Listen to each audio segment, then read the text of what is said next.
We are back. It is episode 2 on the improvement series. We are looking at today how to improve your back workout. So obviously video 1 was chest, and today we're going to be looking at all of the muscles on the posterior chamber of the upper body. So we've got lats, traps, rear delts, erector spinae, rhomboids, a whole plethora of muscles. So a lot more than just the pectorals. So as with all our workouts, super important that we start with our warm-up. So obviously we're looking at the 3 most important things are increasing range of motion, blood flow, and activation.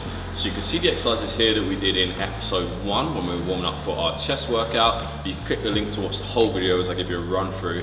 Obviously today we were training back, but actually the exercises are going to be very similar. Okay, so exercise 1 for back day is going to be a pull down. So obviously when training back, we're looking at pulling across this whole spectrum. So we've got horizontal pulls and vertical pulls. My favorite exercise is going to be an overhead pull down. We're going to go with an overhand grip, but we may do it slightly different to how you might usually perform a pull down. So as I said in videos before, grip width, we're not going to be going crazy wide as you often see. Not this wider you go, the wider you grow nonsense. We're actually going to go just outside shoulder width. So what we call kind of a bioacromial grip.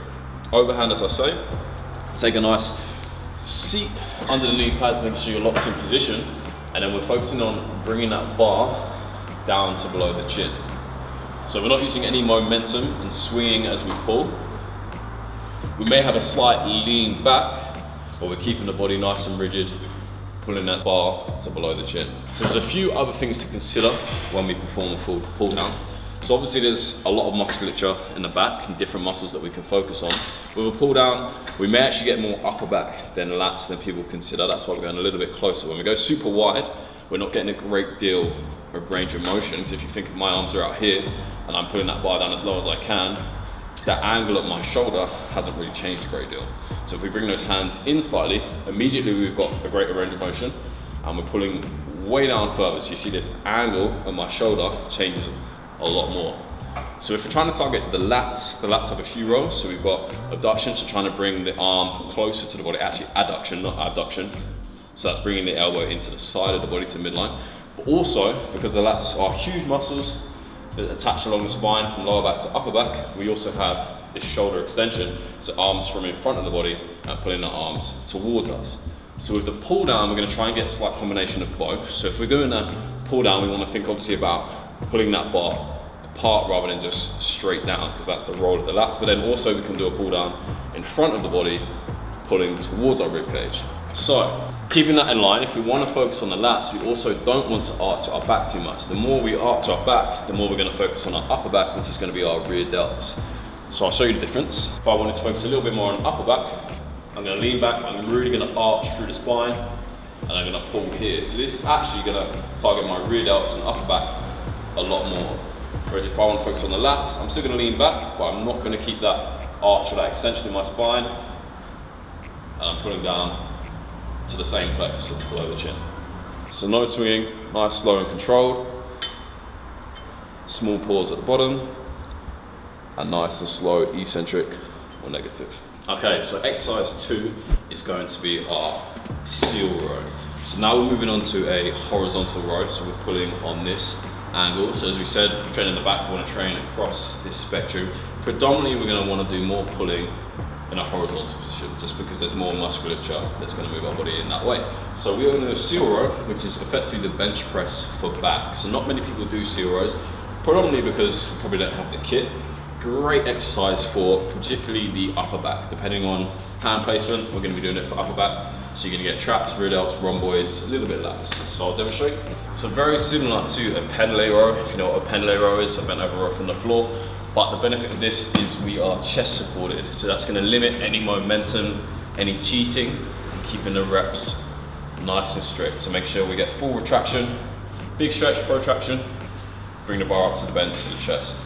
Really shortening the muscles as much as we can on the back.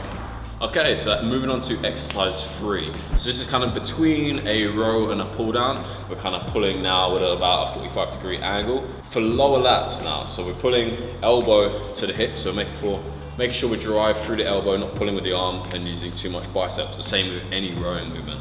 So we're going to use a cable, and we have a bench here for stability, so I'm going to brace myself against the bench. We're now going single arm, as it gives us a little bit more range of motion and control on that one side.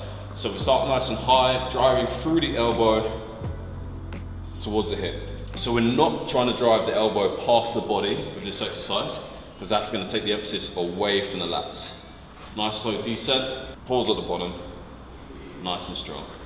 So alternatively to doing this exercise on a cable, you can actually do this on the machine. There are a few machines that mimic this movement path, but they're just a little bit different. So if you have a pull down like this, it's very similar movement path that we're in that kind of 45-degree angle, driving the elbow back. I just tend to prefer it on the cable.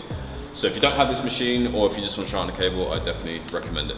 Okay, so moving on to exercise 4, we are back onto our horizontal pulling, and we are moving on to face pulls. So face pulls are a great exercise, particularly to improve our posture. So when we're pulling, we're focusing on externally rotating those shoulders. Obviously we get super internally rotated, this rounded kyphotic posture that we talked about in episode 1. From all the pressing that we're doing, and obviously from rows as well, people forget that lats are also internal rotators. So you want to work on those rotator cuffs, pulling nice and high, rotating out, improving that posture. So rear delts, traps, rhomboids, rotator cuffs. Make sure we're nice and braced, elbows up, nice and high, hands to the forehead. Okay, so exercise 5. So today we're going to be finishing on our few different names for it, whatever you want to call it. Pullovers, straight arm pull downs. We're going to be using a cable. So this is our only isolation exercise that we're going to be doing for back, and obviously this exercise is predominantly for lats. From that forward posture, and we're pulling down towards the hips, through the elbows, making sure we're using those lat muscles. So because it's our isolation exercise, we can move closer towards failure.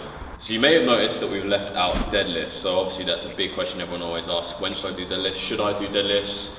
We've saved RDLs for leg day. So I love deadlifting, but I think RDL is a little bit more bang for buck for our leg session. So they will be involved in an Improve Your Leg workout. Okay guys, there you have it. That concludes our Improve Your Back workout program. So we've run through a few different exercises there. We've got 5 in total, so 1 more than we did for chest, but mainly because there's a lot more muscles on the back, you could potentially have a few more.